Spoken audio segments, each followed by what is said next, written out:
تتقون. سورة بقرة شروع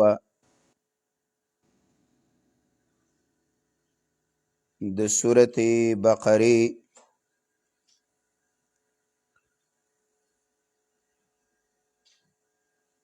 اول ایسوا و داغیه اول بابو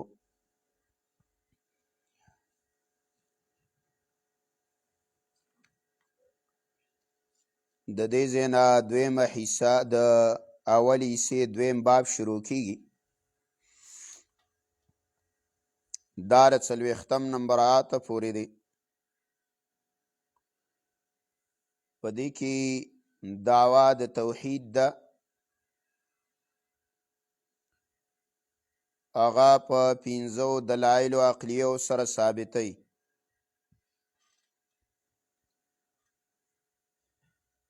او دویمه صداقت الرسول والکتاب، صداقت د رسول او د قرآن دی. درشتم نمبرات کی بیا ویره ورکیا د آخرت منکرینو د توحید لره. په څلېرویشتم نمبرات کی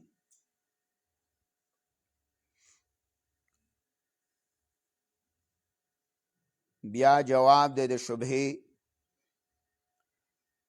چې دی کما شبه کړې وه په کتاب الله او په رسول باندې.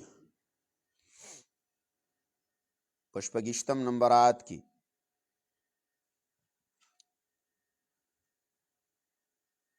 بیا څلور نعمتونه ذکر کوي. اول نعمت الله د نشنمی وجود لراوستی وي.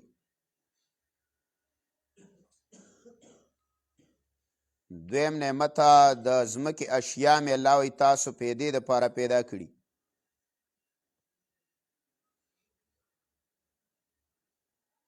دریم نعمت ستاسو د پلار تعظیم او قدر هم کړی او مسجود الملائک هم ګرځولی.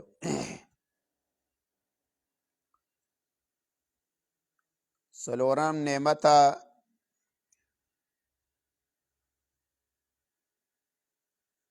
هغه زیتی فضل و ستاسو په پلار باندې چې هغه قبلېدله د توبې و. بیا باب ختمیا په بشارت او تخویب سره. یا ایها الناس د ټولې دنیا خلکو دیتا دعوت عامه ویه پس دعوت خاصه نه.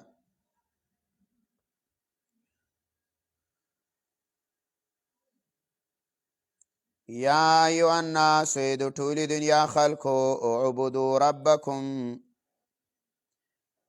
بندگی وکیا د یو رب خپله. دا دعوه ده د توحید.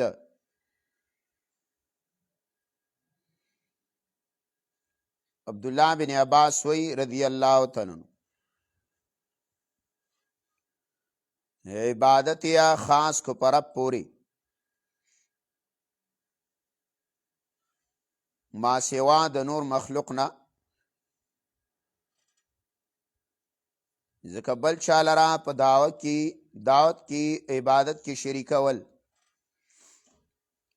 هغه عبادت د الله په نسبت باندې قابل د قبول نه دی. علامه ابن کثیر رحم الله وی دا مسله د اهمه او په اصول د قرآن کې منګه ویلې وه چې مسله د توحید په مختلفو عبارتونو سره راوړي. په اولنی باب کې راوړله په لفظ د حمد سره چې الحمدلله. پای باندې درې دلایل ذکر کړه. په دې دویم باب کې راوړله په لفظ د عبادت سره په باندې 15 دلایل ذکر کوي. یا ایها الناس د ټولې دنیا خلکو اعبدوا ربکم بندگی وکیا در خپله الذي هغه ذات دی خلقکم چې تاسې پیدا کړي وئ. دا اولنی دلیل دی پیدا کړي وئ او ستاسو د پیدایش مقصد هم الله ذکر کړی. سورت زاریات کې ویلیو وما خلقت الجن والانس الا ليعبدون. والله موږ دا انسان او پیری د خپل عبادت د پاره پیدا کړي. نو دا اول دلیل دی په دې باندې خلقکم. خلقا دا کله کله په معنا د وجد سره هم راځي اوجد، او کله په معنا د تصویر ورکولو سره، کله په معنا د مخلوق سره راځي. دا قرآن کریم کې ځای په ځای براش تقریبا قرآن کې د دې لفظ شپږ معنی راغلي دي. والذین کسان من قبلکم چې مخکې استاسو نه. دا دپه د وهم دا پیدا کېدلو چې ښه منګه خو الله پیدا کړي خو زمونږ آبا و اجداد او زمونږ مشران چا پیدا کړي. الله جواب وکړو والذین کسان من قبلکم چې مخکې استاسو نه، یعنې ستاسو آبا او ستاسو نیکونه دام پیدا کړي دي الله. دا دویم دلیل دی. دا عبارت څه دپاره وکړئ؟ لعلکم تتقون، د دې دپاره چې تاسو بچ شئ د جهنم د اور نه. الذي جعل لكم الارض فراشا والسماء بناء. دا دریم دلیل وسوی. الذي الله غزاد دی جعل لكم الارض چې پیدا کړی دا تاسو لره ځمکه فراشا فرش. ګوره فرش اصل کې څه ته وایي؟ فرش هر هغه څه ته وایي چې هغه غوړېدلی. باندې مفسرین دلته دا معنی کوي الذي الله غزا دی جعل لكم الارض چې پیدا کړی د تاسو لره ځمکه فراشا خوره. او دا معنی غوره ده، ځمکه خوره ده که نه. دې مراد فرش نه، دا فرش مراد نه دی پوخه، مراد دا په عربی کې راځي په معنا د خوره غوړولی. والسماء بناء څلورم دلیل وایي والسماء او اسمان پیدا کړی دی بناء چت. دا څلورم دلیل شو. دې دلایلو کې اشاره ده علایکو ته ځان ته ګورې هم زما د توحید نښې دي، کو ته د آبا او اجدادو ته ګورې هم زما د توحید نښه ده. علایکو ته ښکته نظر کې هم زما د توحید نښه ده، او کو ته بره نظر کې هم زما د توحید نښه ده. او دا بیا مخکې راشي هلته لا افلا ینظرون الی الابل کیف خلقت. مختلف دلایل راوړي. وانزل لاره ورولي دي من السماء د بارنا ماء اوبو لره. سما دا په عربیت کې ویلی کېږي مطلقې بره څیز ته هر هغه شی چې ما فوقه که دی نو هغې ته څه وایي؟ سما په عربیت کې. د دې موږ معنی وکړو بره، نو د بره نه مراد وریځه ده. ځکه په دې مسله باندې د جمهورو اتفاق دی چې باران د اسمان نه نه راورېږي بلکې دا د وریځې نه راځي. او بیا کو چېرته هغه وریځ وي چې هغه متصله معلقه په سما ده، نو بیا به ته معنی شی کولی د اسمان، یعنی هغه وریځې نه الله دا باران راورولی دی چې هغه پیوسته او نږدې د اسمان څه ده. لیکن غوره قول مخکنی دی چې وریځه د دې نه باران راوریږي. او دا مشاهده ده چې کله تاسو جاز کې سفر کوئ که نه، نو کوزه دا باران ورېدلو او د وریځې نه د بره منګه سفر کولو باران نه و. بس دلته فضا برابر وه، خو چې کله د وریځې نه راښکته شو باران شو، باران راورېدل، او چې کله د وریځې ته دا جاز داخل شي دا لوند دي، لمدېږي، تر هغه پورې دا لونده نه وي. نو دا وریځه په دې کې الله په خپلو قدرتونو باندې دا اوبه پیدا کړي، او دا د قرآن کریم د نور آیتونو نه معلومیږي. الله یې موږ چلو، دا د یو ښار نه بل تیبې، الله یې موږ راورولي دي من السماء د بره نه ماء اوبو لره. د دې اوبو پیدا ذکر کیه، 15 دلایل یې پوره کړه. فاخرج به الله روباسیا د دې په اوبو په ذریعه باندې من الثمرات میوو لره. ثمرات نه مراد هر قسمه پیداوار دی د ځمکې. رزقا لکم د پاره د خوراک ستاسو. اوس نتیجه د دلایلو به څه شي؟ تاسو ته ما ویلي چې کله دلایل مخکې ذکر شي او دعوه به یې وروستی، دا ته نتیجه وایي. نو فلا تجعلوا لله مگر زویا د الله سره اندادنا شریکان وانتم تعلمون، او حال دا دی چې تاسو ښه پوهېږئ چې د الله شریک نشته. دې باندې ښه خبرې ته چې د الله سره شرکا نشته، بیا هم د الله سره شریکان ګرځي. امام رازي رحم الله وایي د دې آیت دلان دي، وی اعلم انه ليس في هذا العالم احد يثبت لله شريكا يساويه في الوجود والقدره والعلم والحکمه. امام رازي رحم الله تفسیر کبیر کې ویا چې په عالم کې د دې خبرې څوک قائل نشته چې د الله شریک وي او هغه مساوي وي د الله سره برابر وي په وجود کې، په قدرت کې، په علم کې، په حکمت کې.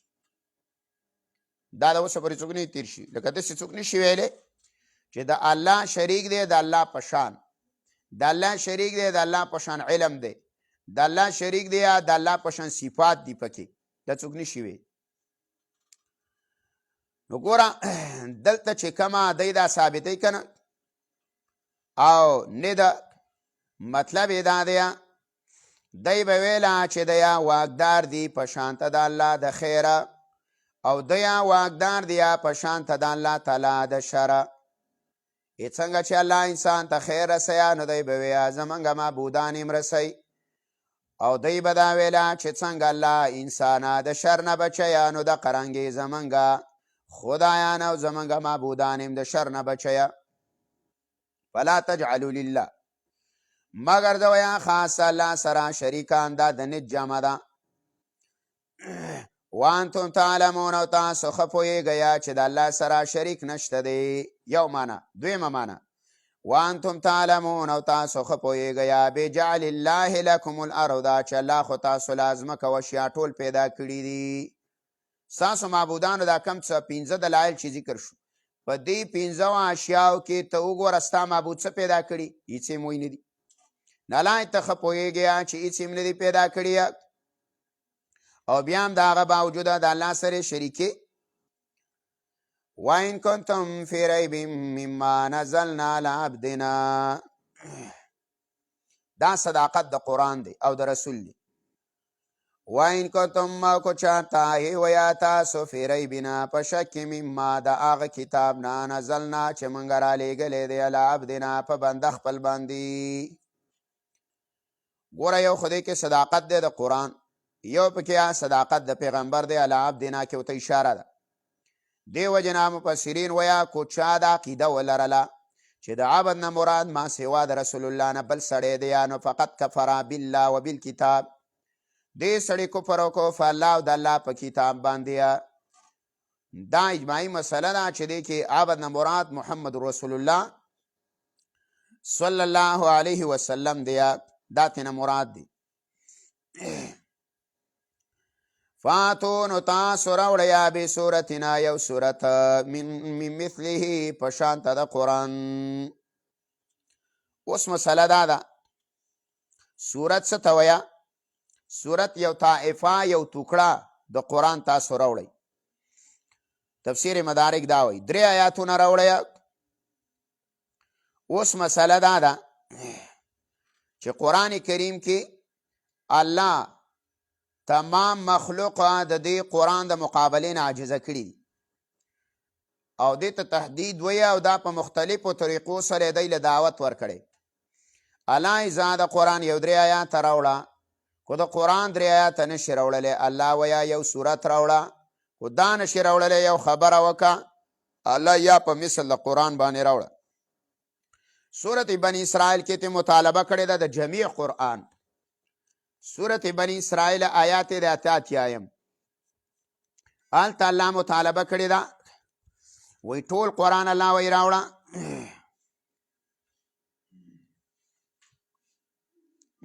دا به ولې وی اواز کم دی، فریکوینسي لږه یا مخکې که یا وروسته کوي. یو ټیشنه یو نمبر یا مخکې شي یا وروسته، نو انشاءالله برابر بشي. بې ته جواب بې ووی. 88 نمبرات کې دی. بیټوی خو به تیزاب نه یو بکړي. دا په څوم دی؟ دلته تیز دی 98 دی. ښه جي 88 بني اسرائیل کې تی د تمام قرآن مقابله دا مطالبه کړې ده. هلته الله وایي قالت وا پیغمبران لئن اجتمعت الانس والجن على ان یأتوا بمثل هذا القرآن لا یأتون بمثلی. و توا پیغمبران کو راجمع شي دا انسانان ټوله او پیریان ټوله په دې خبره باندې آیاتو بمثل هذا القرآن چې دی راوړي په شان د دې قرآن باندې. لا یاتون بمثل الله نشي راوړلی په شان ته د قرآن ولو کان بعضهم لبعض ظهیرا. اگر الله چې شي ځنې د دېونه د ځنو دپاره امدادیان، نو قرآن په شان کتاب نشي راوړلی. دارنګه په سورت هود کې وی 10 آیات راوړی. 10 سورت هود وګوره آیات یې دی 14 نمبر. سورت هود آیات دی 14 نمبر آیات دی او پاره دا 12.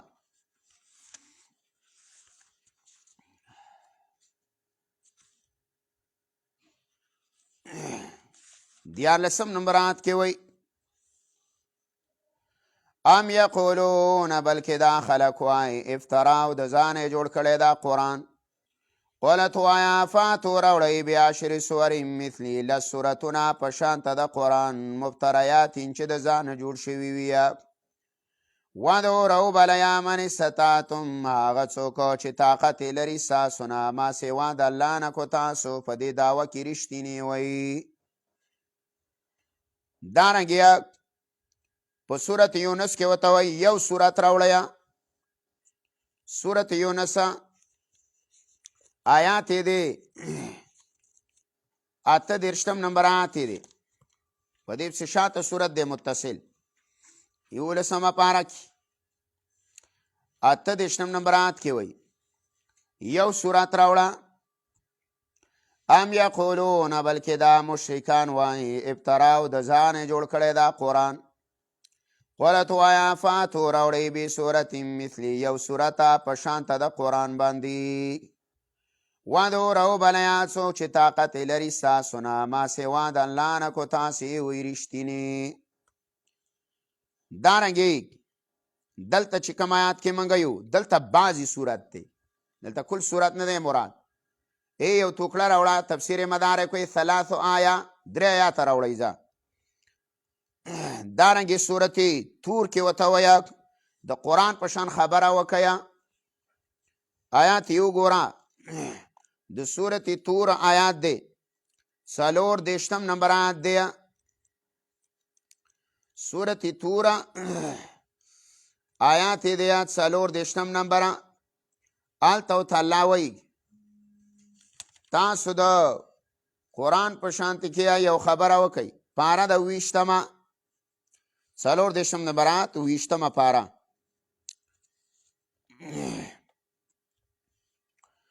فلیاتوا بحدیث مثله ان کانوا صادقین. را دی وړیا یوه خبره په شانته د قرآن کو دیا په دې دعوه کې رښتینې چې دا قرآن د الله نه ما سوا د بل چا کتاب دی یو خبره وکړه نو نشي کولی دا الله فاتو راوړیا بې صورتین یو صورت من مثلی راوړه یو ټوکړه د صورته من مثلی په شانته د قرآن ودعو رو بلیا شهداکم اخپل مولانو لرا یو معنی دلته دا ده بعض علما وی لکه اتقان کې علامه سیوطي وی او دارنګه تفسیر مزری کې قاضی ثناء الله فانی پتی وی او بحر المحیط کې علامه ابو حیان وی او دارنګه ابو لیث سمرقندی وی چې مراد د شهدان علماءکم ودعو رو بلیا شهداکم اخپل مولانو لرا دا کم مولان دیا نو روح المانی ویا وی دا هغه مولان دیا چې دی ته څه جوړ کړي خدایان اتخذوا احبارهم ورهبانهم اربابا من دون الله الله دوی نیولي و خپل مولانو لرا خپل پیرانو لرا خدایان ما سوا د الله نه دقه مولانا الله وی راولیا دی د قرآن مقابله وکړي کنه قرآن کریم په شان دی کتاب دی دا راوړي راوغواړئ خپل علماء لره دویمه معنی دویم معنی داره د دې شهدا نه مراد شعرا دي شعرا ولې قرآن کریم چې کله نازلېدلو نو عرب په مشاعره او په شاعرۍ کې مشهورو یو الک به وړوکي د لسو کالو عمر به سل دوه سوه کړۍ به په یاد ویلي لکه اوس زمانه کې کله کله دا شاعري چرچه وکړي زمانه کې ګوري که نه دی فیسبوک باندې واړه واړه هلکان او هغه دا مشاعرې کوي دا او خلک په دې فخر باندې کوي حالانکې هلکه دغه ماشومانو چې دومره ذهن الله ول کړی دی قرآن ته کښېنوه قرآن کریم حفظ پې وکړه ترجمه پې وکړه د امت د اصلاح یو باعمل عالم به الله جوړ کړي او دی بس پردی څڼه وربل یاد کړی و پردی قڼه یاد کړی و هله پردی شونډې یادې کړې ده د دې وخت نه یې راواړئ ماشوم یو هغه څڼې د وربل صفت کوي ورکوټې شی چې په نوک باندې دوبر نه نیولی کېږي او د هغه باوجود دی په دې شی نو راواړئ نه لکه په ځای باندې ولې نه کښېني نو اوس به مانه دا وکړي وعدو الله رو بلیا شهداکم اخپلو شاعرانو لرا من دون الله ما سوا د الله نه د الله نه ما سوا د شاعران هم راولئ درېمه معنه ګوره دا ده علامه ابن کثیر وی وعدو شهداکم استعینوا بآلهتکم فی ذلک امداد وغواړئ د خپل خدایانو نه په دې کې چې ستاسو امداد وکړي ینصرونکم چې امداد مو وکړي څلورمه معنه دا ده چې د دې نه مراد بلاغه او فصحا دي په دې عربو کې فصیحه خلکو او بلیغه خلک پکې نو وعدو الله رو بلی خپل فصحا لره او خپل بلاغه لره ولیا ما سوا د الله نه ان کنتم صادقین الله کو تاسې وی رښتینی داسې وی وایه کنه په دې کې یو بل طرف ته اشاره ده لکه څنګه چې الله قرآن کریم له امتیاز ورکړی د دې مقابله څوک نشي چې دا ټوله دنیا په ستړې کې کنه او دا الله لئن اجتمعت الانس والجن چې دا انسان او پیریم د ټول او دا هغه زمانې نه چې څومره پیدا دي دا ټول راپاڅي او دا کوم چې د قیامت پورې دام را یو د آیات ټوکړه هم نشي ویلی نو د دې مقابله نشي نو په دې کې دا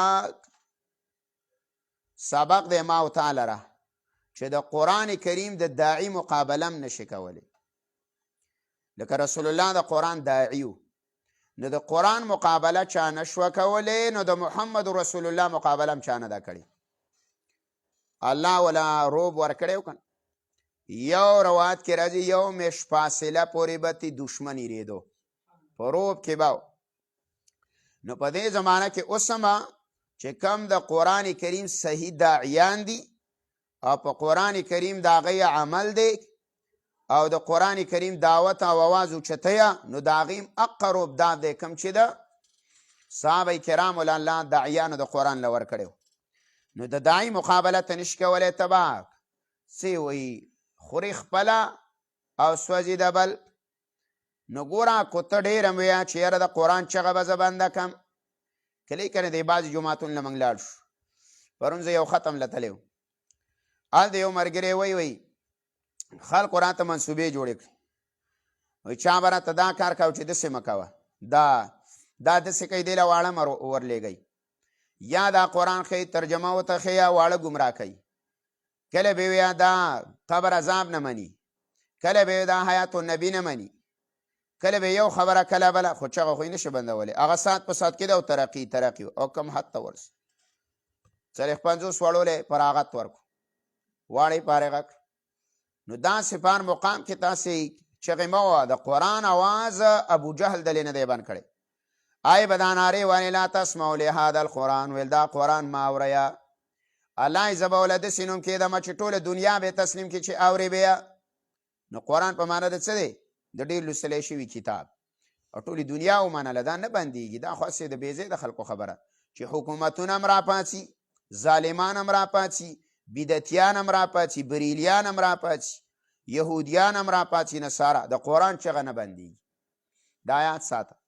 د کوویانو نه راوتې، د کوویانو نه، کوویانو ته علما چلی دی او بره به ورته شاګردان نست او کوز به یې قرآن و، او بره به یې څه کوله؟ لیکل به یې کول. فقها یې ورچلي دي کوویانو ته، او بره به شاګردان نست او دی به قرآن و. نو کله کله خلک دا د قرآن چغه بندوي، د آیات نه دا معلومیږي چې نه قرآن شي بندولی او نه د قرآن د داعي چغه شي بندولی. دی مقابله مه کوه. الای کو تاسې وی رښتینیا، فإن لم تفعلوا، الای کو دا کار مو نه کو، نو جزا پټه ده، فامنون ایمان راوړیه. هلکه چې این شرطیه دی، صحیح دا تخویف اخرویه دی چې مقابله نشي کولی او ښه ته پته ولګېده چې د الله کتاب دی. نه الای فامنو جزا پټه، فإن لم تفعلوا کو دا کار مو نه کو، نو ایمان راوړئ. ولن تفعلوا، الای هېڅکله به یې ونه کیه. فاتقوا النار التي، پس ویرېږئ د اور هغه نه، وقودها الناسو چې خشاکې خلک دی، والحجاره او ګټې. خشاکې خلک دی دا کومه ګټه یادوي؟ د ګټې څه ګناه ده؟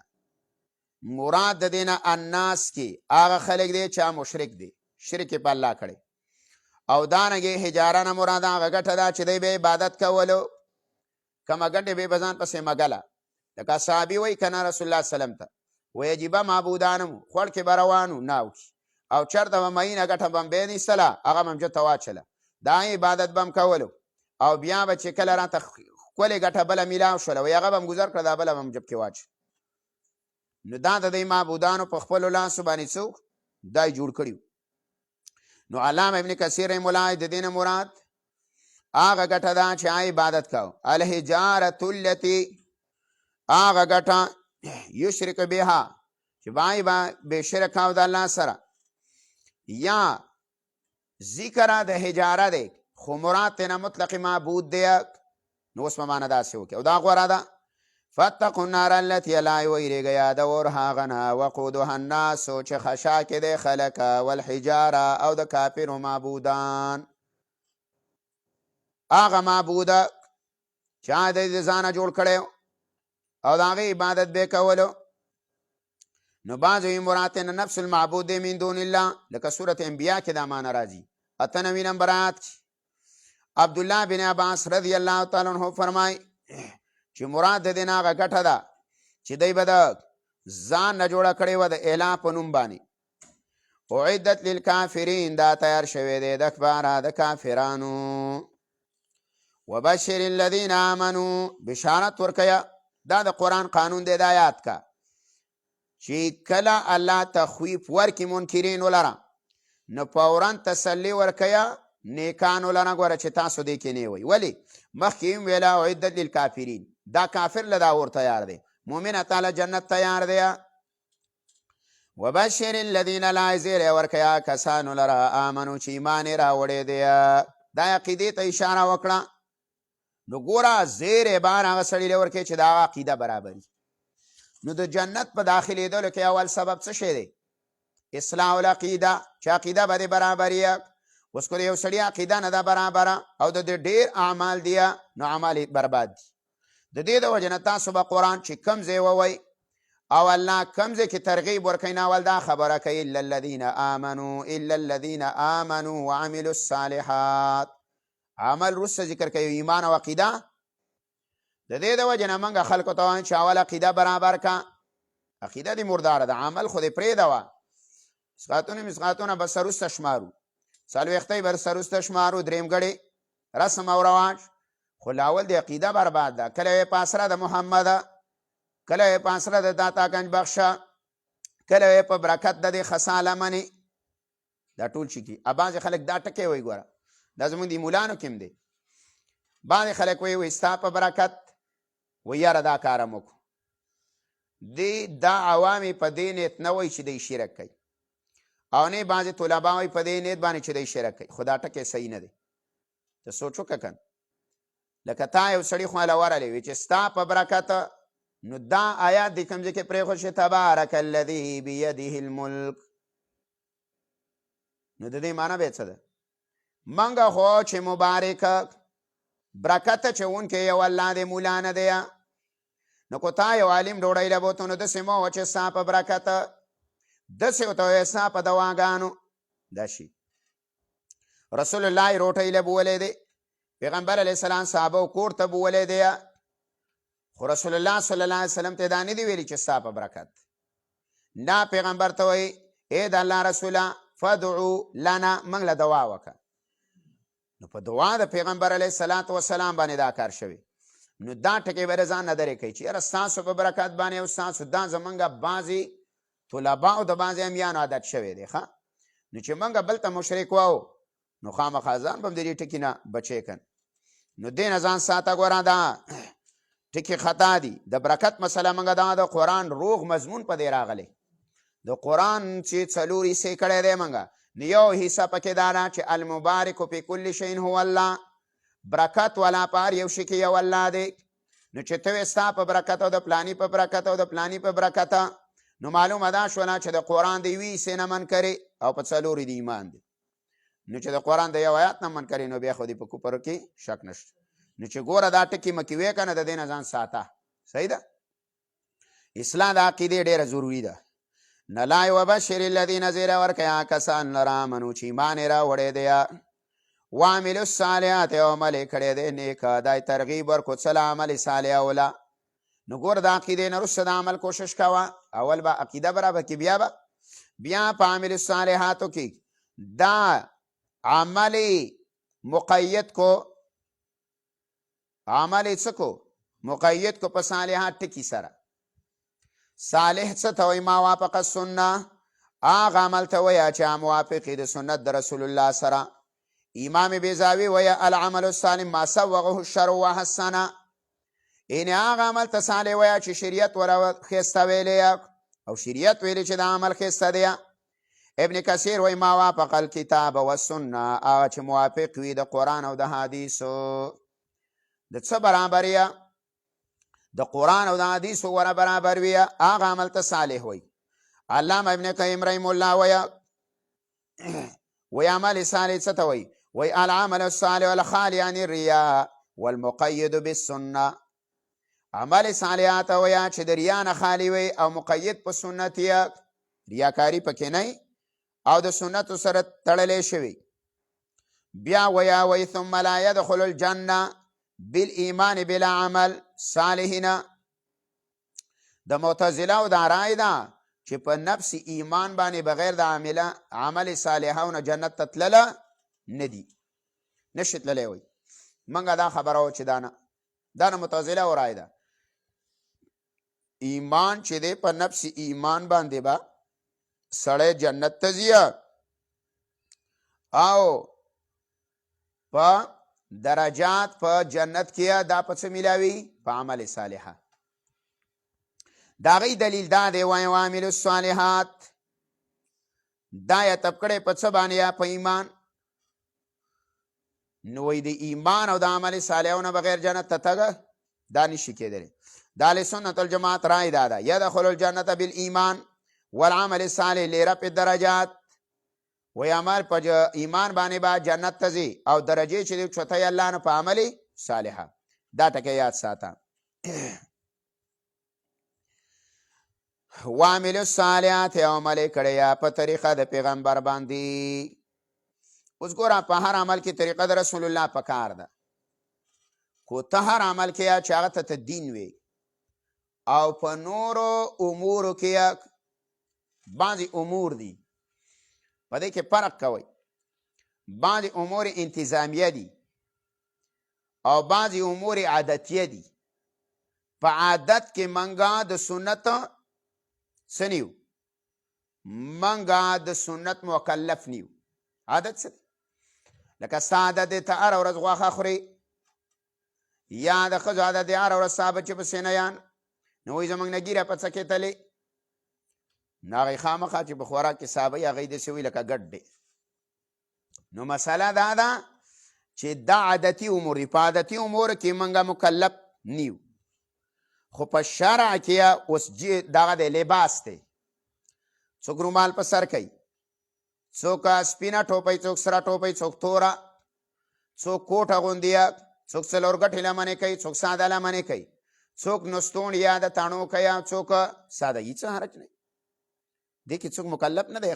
دا بعضې خلک یې جاهل، دا بعضې طالب یا عالم باندې اعتراض کوي. لکه د هر علاقې زیورات بدل دي، د هر علاقې ډول بدل دی. و زمونږ د علاقو ډول د زنانو بدل دی، جامه ده. اوس ګوره د افغانستان ډول د جامې بدل دی، هغه څه چولی غونته کې اغوندي. پنجاب له لاړ شه د هغې بدل دی. صحیح ده. دا د هر چا خپل په دې کې څوک مکلف نه دی. ګوره په دې باندې په چا اعتراض مه کوئ. او هر هغه جامه چې کومه جامه دا بهایي ته سړی رابلي او د هغې نه فحاشي او عریانې جوړېږي، نو که هغه د هر قوم ډول دی دا ناروا دی په شریعت کې. و زمونږ د جامې نه د افغانیانو دا جامه ډېره پرده پوشه ده، هغه غټه چولی وي. نو زمونږ د دې عامو زنانو په کمیسونو پورې د هغې کوټې ته چې لاړ شي که نه د خلکو غټې غټې جامې پرتوګونه د سړو او دارنګې دا لمنې کوزې کوي به چې لږ ښکته شي په ځمکه ترې راښکه شي. دا د هغو دا زموږ د ښه استره ده، پرده پوشه ده. نو یو امور انتظامیه، انتظام د یو ادارې په یو اصولو روان دی. لکه مثال کې د تبلیغ یو انتظام دی، هغه کې انتظام داره سه روزه ده، د عالم دپاره کال دی، دارنګې 4 میاشتې په اول فرصت کې دي، بیا په کال کې یوه چیله ده. دا امور انتظامیه دي. په دې کې د سنت مکلف پابند څوک نه دی. یعنې دا مشران هم زمونږ د تبلیغ هغه دې ته نه فرض وایي، نه ورته واجب وایه، وایي دا یو امور انتظامیه دي. د تبلیغ دا شعبه پرې روانه ده، جاري ده. دې کې فرق کوئ. ګوره دارنګې د مدارس امور انتظامیه دي. مدارس کې زمونږ درجې دي. نه درجه د اوله ده، دویمه ده، کم صحابي ویلي، کم پیغمبر ویلي، نحو امیر چا ویلي، کاپیه چا ویلي، قدوري چا ویلي. دا امور انتظامیه دي، دا اسباب دي، دا آلات دي د قرآن او د حدیث د زده کړې دپاره. دا ووایي نو په قرآن او حدیث باندې به ښه پوهېږي، په مسایلو به ښه پوهېږي. چې دا دې ونه ویلې علم کې د نقصان به ځکه موږ جمیان یو، موسی عرب نه یو چې د عربو په هر یو عبارت باندې موږ پوهېږو چې دې نه څه مراد دی. نو دې ته امور انتظامیه او امور عادیه، په دې کې د شریعت پابندي په تا نه ده لګولې. نو که د سره ټوپۍ په سر کې کوشنه، غوره خبره ده چې د طالب العلم لره او طالب العلم لره هغې له د قرآن او د سنت چې کم خلک دی په کومه لار روان دی، د علماو صلحاو جامه اختیارول پکاري. دا پکې ښی بهتره. وعملو الصالحات او عمل کړی په طریقه د پیغمبر باندې. نو ګوره یو عمل به ثابت دی د رسول نه، یا به عمل ثابت دی د صحابي نه. آیته به موږ څه سنت، ځکه تمسکو بسنتي و سنت الخلفاء راشدین. موږ ولې وایي زما په سنت د صحابه. اوس په کومه صحابي پسې څه کړی، په کم صحابي په کم پیغمبر پسې هغوی حلال کړی نه دی حلال کړی. نو ته یې ولې حلال یې؟ دا د یتیمانانو روپۍ ولې سین ته چې د کونډې روپیه په قرض وله رالي په یتیمانانو باندې قرض والی په کم صحابي او په کم پیغمبر پسې چا درېیمه کړې ده نه ده کړې په کمه صحابي او پیغمبر پسې چا څلوېښتمه کړې نه ده د کمه پیغمبر او د کم صحابیه په دا کې دی دا په کم پیغمبر او صحابي پسې عید میلاد النبي مناو شوی نه دی عید میلاد النبي خو ابو لهب مناو کړی اپې وینځه ازاده کړې وه نو ته د هغه په نفس قدم روه کم پیغمبر او صحابي عرس کړی دی نه دی کړی نو ګوره دې ته دین وی او کونه ته وی چې زما د عرس عید میلاد النبي داسې اختر دی نو د خوشحالۍ نه خو په شریعت کې څه لاره شته که نو عمل به د سنت موافق وي ښه ان لهم الله دې خلکو له زیری ورکوي چې ایمان یې راوړی عمل یې صالح کړی الله ان لهم جنات تجري دی ولا لا ویا باغونه دي تجري چې روان به من تحتها لاندې د ونو د هغې نه دوه معنې ها ضمیر کي من تحت الحجار لاندې د ونو د هغې نه یا من تحت القصور لاندې د بنګلو نه الانهار ولی بیا څو ولی بی څلور قسمه ولی په جنت کې دی تفسیر یې وګوره په صورت محمد کې صورت محمد 15 نمبر آیت کې وایي چې د هر جنتیه د جنت دا به څلور نهرونه به روانې 15 کې وایه شپږشتمه پاره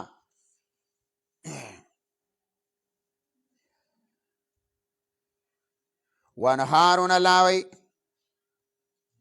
فیا نهارون په دې کې به ولی وي من باندې د اوبو غیر آسین چې نه به بدبودارې خوان به نه یوالی یوه ونهارون ولی بیا من لبننا د شودو لم یتغیر طعمه الله وی نه به یوالی هغې خوند دریم ونهارون الله وی او نهرونه بیا من خمرین د شرابو لذت للشاربین خوان به ورکوي څکونکو لره څلورم ونهارون الله ولی بیا من عسلنا د شاتو مصفا پاکه څلور قسمه وساجي والا ده کلما هر کله رزقو چې روزي ورکړی شي منها د دغه باغونو نه من ثمرتنا څه میوه رزقنا دپاره د خوراک دا مفعول مطلق دی یا مفعول له دی دپاره د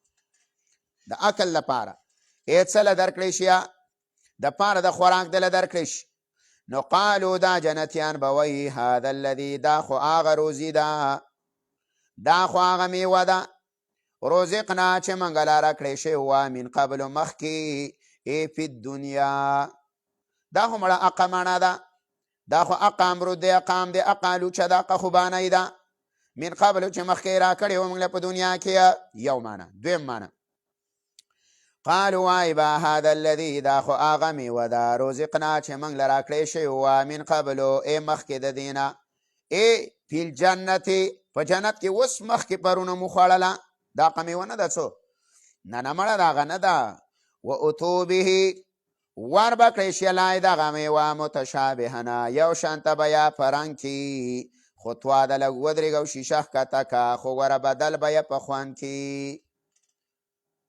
په خوند کې بدل نه او نور یې رنګ یې د اقه مڼې دی چې پرون د کومه په جنت کې خوړلې وه نو د اقه رنګ یې دی د مڼې او چې دنیا کې دی خوړلې ده نو اقه رنګ یې د مڼې دی خو ګوره خوند یې بدل دی نه لای دا به ورکړی شي یو شان دی په رنګ کې او په خوند کې به بدلې ولهم لای دی ولره فیها په دې جنت کې به ازواجونه تختره کي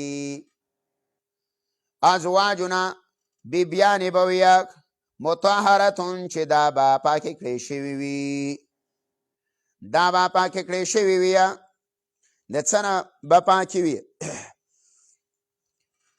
الله اکبر دا به پاکې وي دا زنانه دا به پاکې من النخاع د قڼو نه د خراچکو نه دارنګې د څه نه من الحیض د بیمارۍ نه والنفاس په چې کوم عیوب په زنانه کې دي هغه به نه وي دنیا کې څه وي خامخا ګندګي وي کچره وي کچره یو دا د ابن کثیر نخاع قڼې دی دارنګې من الحیض زاد المسیر من النفاس د نفاس نه پاکي. دارنګه یا نور مفسر قاضي ثناء الله فانی فتر مولا تفسیر مزری کې وایي هغه من الاخلاق الخبيثه د اخلاق و بد اخلاقونه. لکه اوس چې راشي که نه کور ته او ټماټر الو دی نه یې راوړی وایي کبر دی وکم څه پسې تلی وي څه دی راوړه نه نه داسې اخلاق بې نه یا اخلاق بې دا چې ته کور ته راشي وایي راشه ځای مې جوړ کړی دی ډډه ووه ستړی بې پاک اخلاق بې ښایسته اخلاق بې نو د اخلاق خبیثهونه به پاکې وي. دارنګې یا پاکې به یا د غیر د محبت نه د غیر محبت به په زړه کې نه یا یو د خاوند محبت به وي. دا د قرآن نه وروسته معلومیږي. الله وایي صرف به د خپل خاوند د محبت نه به زړه ډک د بل چا محبت به په زړونو کې نه. بله معنا مفسرین دا کوي پاکه شوي به یا د څه نه د نظر د غیر نه چا ته به نه ګوري نظر به بند دی. الله وایي په خپل خاوند باندې نظر یې بل چا ته نه ځي صرف خاوند ته به یا مطهره پاکه به یا د څه نه به پاکه وي پاکه به یا د بدن سلامت به یا وایي ټول بدن به پاکي دماغ به پاکي غوږونه به پاکي سترګې ژبه تمام اعضا به دا پاکي. بیا پکې نور معنیم دي مفسرینو را نقل کړي دي. باندې وایي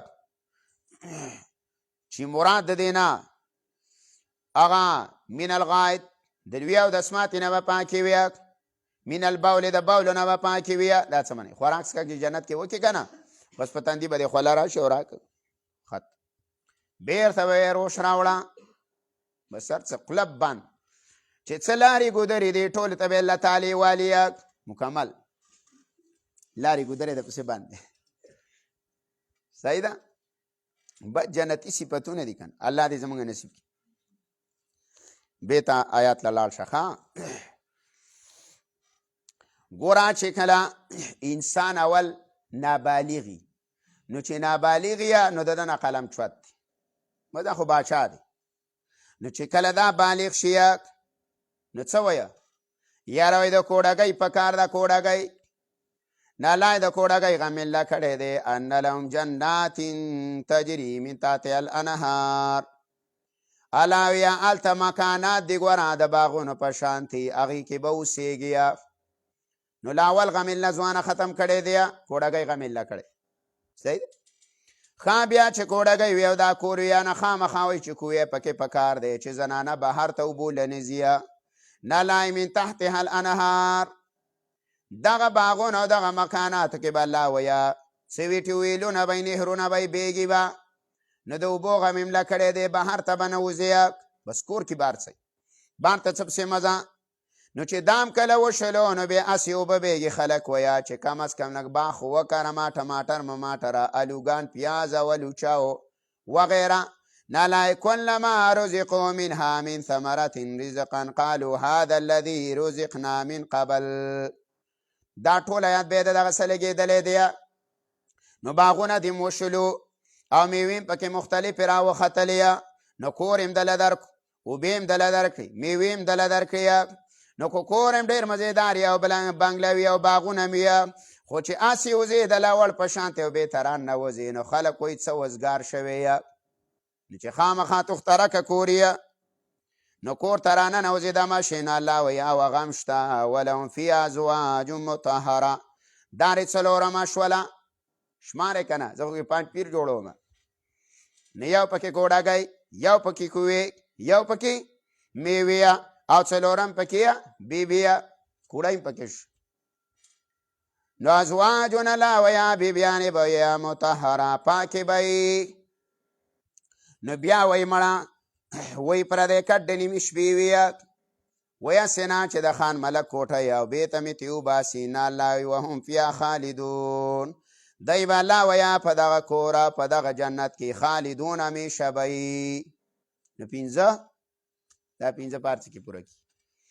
خو مسله دا ده چې یو پانچ دی استاد یې په باجو کې یو پانچ دی کنه او بل پکې چې ده هلته پکې چې پکې ده کنه نو یو پکې پنج پیر دی یو پکې چې تبلیغیان دي شپږ نمبر هم دي پکې کنه نو پانچ او چې یو کې نو څو شو 11 نو 11 دی نمبر هم د باجوړ د موبایل دی د دې نه بغیر نه چلیږي. صحیح ده. د خپو نشانې د 11 دی سره به خلاصیږي. نو دا اوس چې کومه چې یو شی شي ولهم الایدی ولربا پیا په دې کې ازواجون بیبیانې به وي. نو د بیبیانو له شپږم صفت دا دی چې دا د دنیا د بیبیانو په شان نه دي. الله مطهره پاکې به یا د پلیتو اخلاقونه. نو دا 15 وهم فیا خالدون. نو الله چې بیا په مرکز کې ځان واچوي نو مقیم به نو همیشه به اوسېږئ. نو شپږ نو 5 چوچې ولګي خزا. ان الله لا یستحی ان یضرب مثلا. دا جواب د شبهې دی. شبهه دا راغلې وه په صداقت د قرآن باندې کتاب. بعضې علما وایي بعضې وایي چې کله په صورت حج کې د مچ مثال بیان شو، د مچ د ذباب هلته کوم ځای کې بیان شوی دی. وګوره صورت حج 83 نمبر آیات. صورت حج او 83 نمبر آیات دی.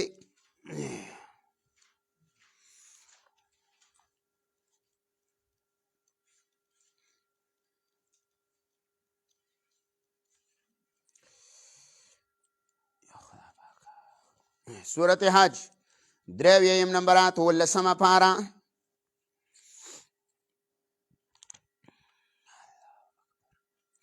یا ایها الناس ضرب مثل فاستمعوا له ان الذين تدعون من دون الله لا يخلقوا ذبابا.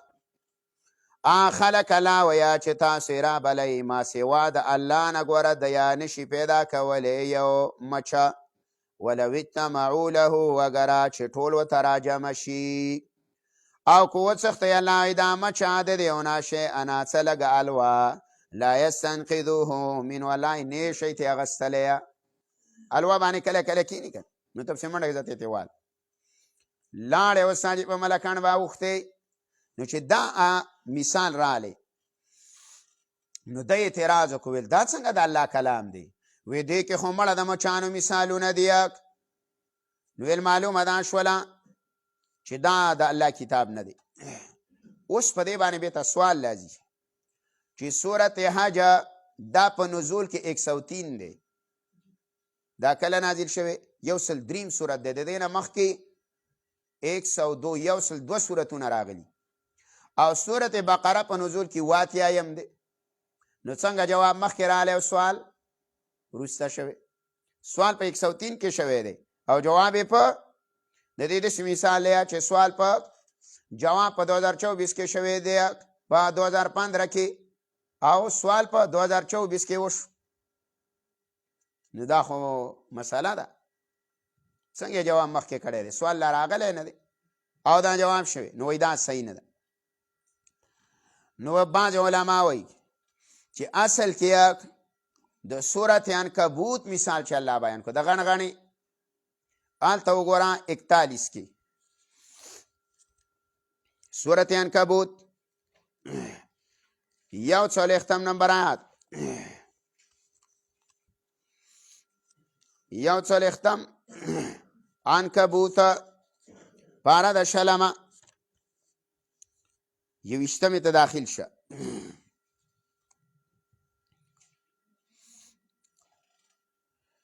مثل الذين اتخذوا من دون الله أولياء كمثل العنكبوت اتخذت بيتا وإن أوهن البيوت لبيت العنكبوت.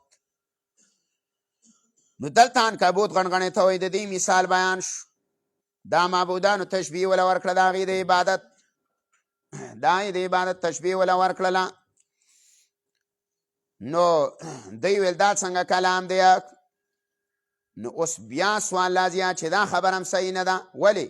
صورت عنکبوت په نزول کې 85 دی او صورت بقره څه ده؟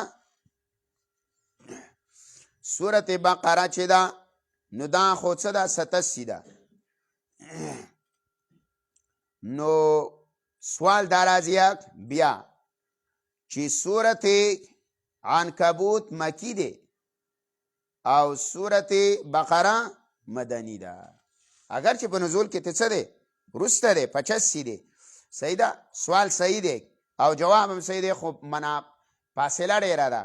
سوال شوی په مکه کې او جواب په مدینه کې، نه چې په کوم ځای کې سوال وشو هلته په کار دی کنه. نو وایي ښه جواب دا دی،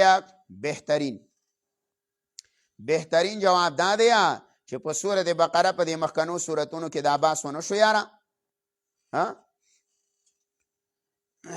دا مخکې څه جواب وشو؟ مثلهم کمثل الذي استوقد نارا او کصیب من السماء. دا مثالونه. نو دا چې بیان شلو نو دی ویل چې دا څنګه قرآن دی، دا خو د مثالونو ډک دی، کله د بارانونو ورکوي او کله د اورونو ورکوي. الله جواب وکړو ان الله لا یستحیي، یقینا الله باک نه ګڼي د حق د بیان نه. حق مسله به ته څه کوي بیانوي.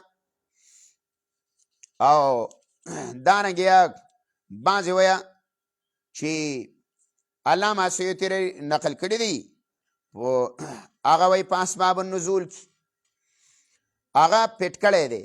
هغه وایي چې دا مسله نشته چې دا مخکې دی وروسته دی او دا دی په نزول کې. دا خبرې وایي پرېږده. ولې هغه نه نقل په اسمان وایي لا عبرة لعامة روایت المفسرین ان هذه الآية جواب من مثال الذباب والعنكبوت والأصح ما قال ابن كثير. وی صحیح هغه ده چې کوم علامه ابن کثیر رحمه الله کړې ده. نو بس دې مخکې مثالونه څه کوه وایي دا لګوه که نه دا مخکې مثالونه. ان الله یقینا الله تعالی لا یستحیي باک نه ګڼي. یو خدا معنی شو. دویمه معنی ان الله یقینا الله تعالی لا یستحیي لا یترکو، الله نه پرېږدي، نی پریدی الله خجی. درېمه معنا خپل حقیقي د حیا نه مراده حقیقي معنا ده بلا تمثیل او بلا تشبیه. د مخلوق سره تشبیه نه ورکیا، مثالونه به مولانا وی ان لا لا یستحیي الله حیا نه کوي. آیا ضربا د بیان کولونه مثلا د یو مثال ما بعوض فما فوقها. ما بعوض چا برابر یې د څه چې برابر یا د ماشي فما فوقها یا د دې نه کمه بعوضی. اوس مسله دا ده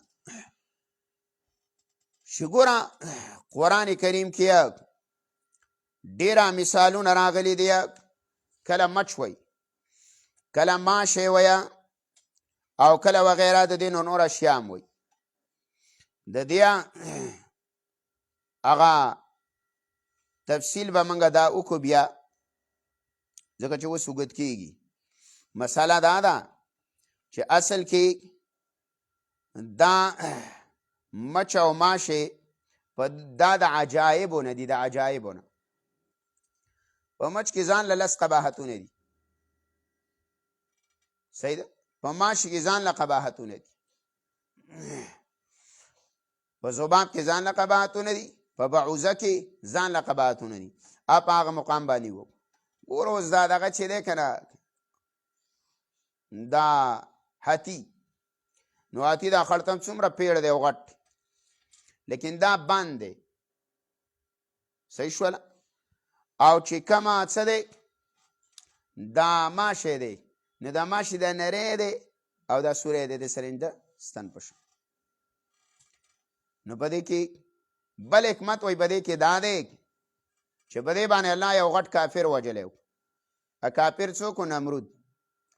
ګوډ ماشی او ګوډه شیطان او دا سیده ننوتی په سپیمه او د دغه ملکان په سوري سیده تلی دی او خوی بره تلی دی روره ناست دی او دا دماغ به یې ولګرول او به چې عزتمند سړی به هغه و چې د دروازې نه به یې چپله ایستلې وه، سر یې ورته خرولی و چې یو څو واره به یې ووه، نو لږ به یې سره د خارخ نه بېغمه شو. چې نه به وه نو ټوله ورځ به یې سر خارختېده. حجي مثلا یو مثال ما بعوضه برابر د ماشي فما فوقه یا کم د دې نه فما فوقه ټکی چې دی نو دا د ازدادو نه دی. دا په معنی د څه راځي؟ دا راځي په معنی د کم او غټ. په حدیث کې راځي چې رسول الله علیه براق راوست، براق او معراج ته بوتو نو څومره وی ما فوق الحمار ودون البغل، یعنی د دغه نه څوک د خر نه غټ او د قچر نه وړوکې. نو غټ هلته په معنی د فوق راغل.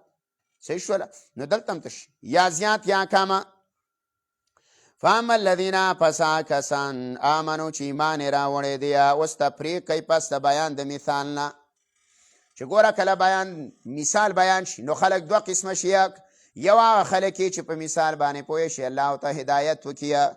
دویم هغه خلک دی چې د مثال نه منکر شي لکه څنګه چې کافر او منافق اعتراض کوي دا څنګه قرآن دی چې په دې کې د مچ او د ماشو مثالونه دي. نه الله فاما الذین پس کسان آمنو چې ایمان یې راوړی دی فیعلمون دی پوهېږي انه الحق چې دا مثال حق دی مطابق د ممثل دی برابر دی من ربهم د طرفه د رب د دیونه. او دویم قسم خلک واما الذین کسان کفرو چې کفر یې کړی فیقولون نو دی وایي په طور د اعتراض ماذا اراد الله څه اراده کړې الله تعالی بهذا مثلا د دې مثال په بیانولو باندې. نو انجام څه شو؟ انجام د دوانو فرقو دا راووتو یضل به کثیره گمراه کېږي په دې باندې ډېر خلک ویهدي به کثیره او هدایت کېږي د دې په ذریعه ډېرو خلکو ته. وما یضل به الا الفاسقین او نه گمراه کېږي په دې مثالونو باندې مګر فاسقان. فاسق کله مشرک ته وایي او کله نفس ګناهګار ته ویلی کېږي، کله مرتکب د څه د ګناه کبیرې ته ویلی کېږي وغیره، کله فاسق کافر ته ویلی کېږي. نو د ده قباحتونه ذکر کوي. اوس دا فاسق الله وایي پیژنه دا څوک دی؟ الله وایي الذین لا دا فاسقین کسان دی ینقضون عهد الله چې دیا پرې کوي او ماته یا لوزونه د الله. ینقضون عهد الله دا عهد نه مراد څه دی؟ لاول عهدونه وګوره چې قرآن کریم کې څو عهد الله غسي. په قرآن کې 3 عهد الله غسي دي. یو د جمیع الذریه نه د تمام اولاد د آدم نه یو عهد هغه دی. دویم عهد دا د انبیاو نه اخیستلی شوی دی په څه؟ ان یبلغوا الرساله ویقیموا الدین. یو به پیغام د رسالت رسوي او یو به دین قائموي، قانون به رایج کوي د اسلام وغیره د خپل وخت موافق. صحیح ده. دریم لو چې اخیستلی شوی دی نو دا رچانه دا د علماو نه د علماء کرامو نه اخیستی دی. څه دی؟ په مسله د توحید باندې چې دا مسله د توحید به خلکو ته کوئ. دا 3 لوزونه به قرآن کریم کې راشي. صحیح ده.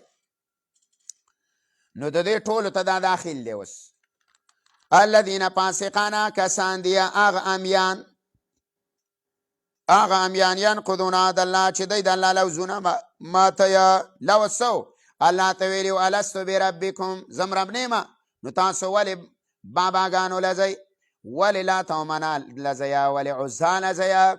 ولې دا تاګنج بخش لځئ؟ ولې بریمام لځئ؟ ولې عبدالله شاه غازي ولې سی بابا لځئ؟ نو لوز دې مات ناغو تم شامل شو امیانو ته. دویم دا فاسقانه کسان دی هغه مولان دی ینقضون عهد الله چې دی ماتئ لوزونه د الله. تا ته مولا ویلی دی چې مسله د توحید به کوئ، قرآن به خلکو ته بیانوئ، د قانون د الله به رایج کوئ، د قانون دپاره به چغه چوتوئ او تاسو نارې ووئ نه نه نه زنده باد او اسلامي جمهوریت مرده باد. دا نارې ووئ. نو ګوره دا ناره دی الله وایي غلطه ده. ګوره الله اوس دې راسه کړی چې رایج کوم به قانونه د توحید مسله به منمه، په سنتو باندې به ژوند تېرومه او هغه تامات. نو دیم پکې داخل شو. صحیح ده. خو یوه ډله تې خارج ته هغه د چا ده؟ د انبیاو.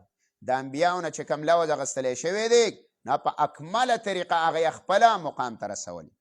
رسول الله صلی الله علیه وسلم چې کله په حجة الوداع کې خطبه اخیره ویله نو د الله نبی وفرمایل چې تاسو ما پیغام ورسو او راودې رسو. نو د الله پیغمبر اسمان ته ګوته چوته کړه، بېرته ورته اشاره وکړله چې الله ته په دې وباندې څه شه؟ ګواښ. دې دوه مات کړی دی. نلای الذین کسان ینقضون عهد الله چې د یا ماتۍ لوزونه د الله، دا فاسقان دي. من بعد میثاقه پس مضبوطوالي نه. ویقطعون او دوی پرې کوي ما هغه څه لره امر الله به چې الله حکم کړی د هغه ان یوصله چې پیوسته دې کړی شي. دا څه به پیوسته کړی شي؟ ان یوصله ای یوصل القوم بالعمل والتصدیق بجمیع الانبیاء. ای پیوسته که د دا وینا او د عمله تصدیق د تمام انبیاء وکاو د تمامو کتابونو. وباقامة الشرع وحدود. امام قرطبي ویا اقامت به د حدونو وکه یا د حدود د شریعت او دارنګې د نظام او د قانون. دا به پیوسته کې. څنګه به پیوسته کې؟ چې هغه به د چا دپاره ووایي؟ د الله. او منګولې به په څه لګویه؟ د الله په کتاب. واعتصموا بحبل الله. د چا په نوم باندې به نظرونه کویه؟ د یو الله. د الله سره به ولا تجعلوا مع الله اندادا. او د الله سره به نور معبودان هم نه را یوځای کوئ. نور به اوسه یوځای کوئ؟ دا نه. دا ټول په ایوصله کې څه دي؟ داخل. یوصله ډېره جامعه معنا ده. دارنګې به دې کې صلې رحمیم ده. په دې کې شرک نه کول، دا خو د الله نه خلق جدا کول دي، پیوسته کول دي. ما امر الله چې الله حکم کړی به د هغه یوصله چې پیوسته دې کړی شي. ویفسدون فی الارض. الله دې فساد کوي په ځمکه کې. د فساد معنی مې ته مخکې وکړې. شرک تېنه مراد دی بدعت، رسومات، غیر اسلامي نظام وغیره. د هغې دپاره منډې او ترړې. اولئک الله دا خلک هم الخاسرون. دوی دي تاوانیان په کامل تاوان سره. کیف تکفرون بالله. اوس نعمت اربعه بیان دی. څلور نعمتونه د باندې کړي دي. یوې د نشنه وجود له راوستې وي. دا نعمت یې څه دی؟ اولا دی. نو فاحیاکم. کیف تکفرون الله څرنګې تاسو کفر کوئ. یو معنا. علامه ابن کثیر معنا کړي د ښکلې. کیف تعبدون غیر الله. تاسو څنګه عبادت کوئ د غیر الله. دویمه معنا یې کړې ده. کیف تدعون غیر الله. تاسو څنګه د الله نه ما سوا بل چاته نارې ووئ. حال دا دی وکنتم اموات. او تاسو خو موجود نه ویه. فاحیاکم ان الله. اول نعمت کړی دی تاسو یې را ژوندي کړی. نو ولې غیر الله ته چغې وویه؟ درېیمه معنا واوره. درېیمه معنا دا ده. کیف تکفرون بالله. څرنګه تاسو کفر کوئ په الله. این کفر د الله دا دی چې تاسو څرنګه بل نظام قایموئ د الله په ځمکه باندې.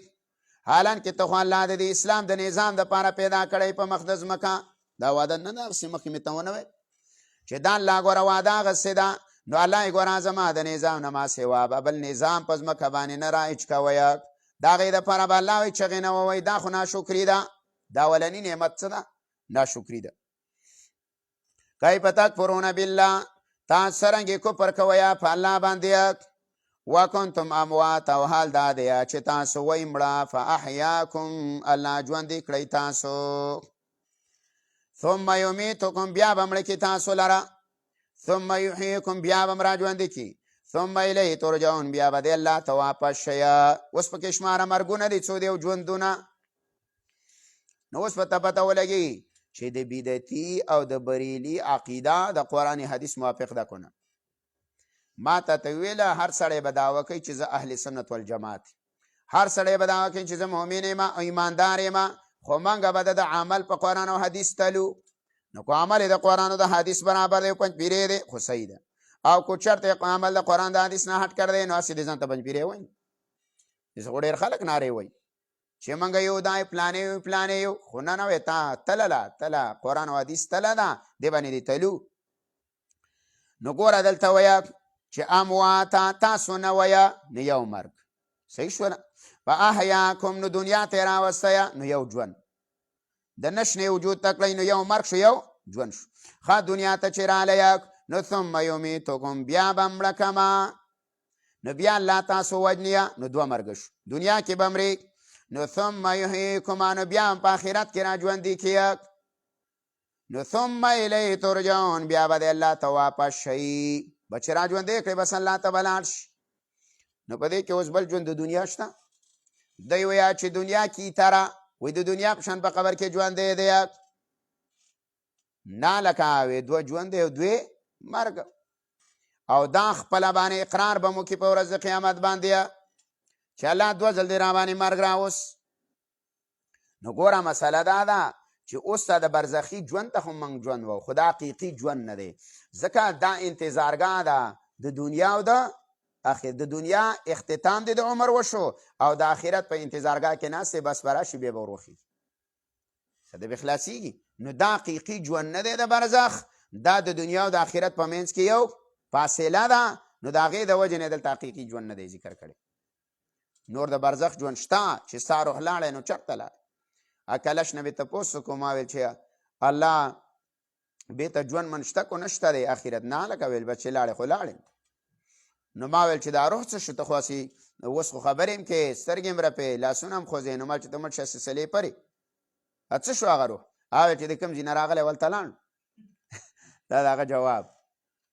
نو بهر کې نو الله اول نعمت د باندې وکړو، دویم نعمت د باندې کیا د ځمکې چې څومره اشیا دی الله تاسو نه مې پیدا کړي دي. هو الذي، الله هغه ذات دی، خلق لکم چې پیدا کړي دي تاسو لره ما هغه څه فی الارض چې په ځمکه کې دي جمیعا ټوله. ای جمیعا لفوایدکم، دا ټول ملای تاسو د پیدې دپاره پیدا کړي.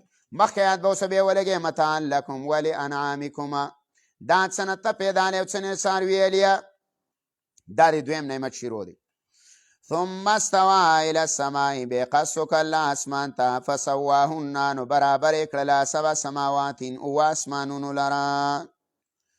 وهو بكل شيء علیم، او د الله تعالی په هر څه باندې پوهېدي. هر شی علم د چا سره دی؟ د الله سره دی. بس دی. واخر دعوانا الحمد لله.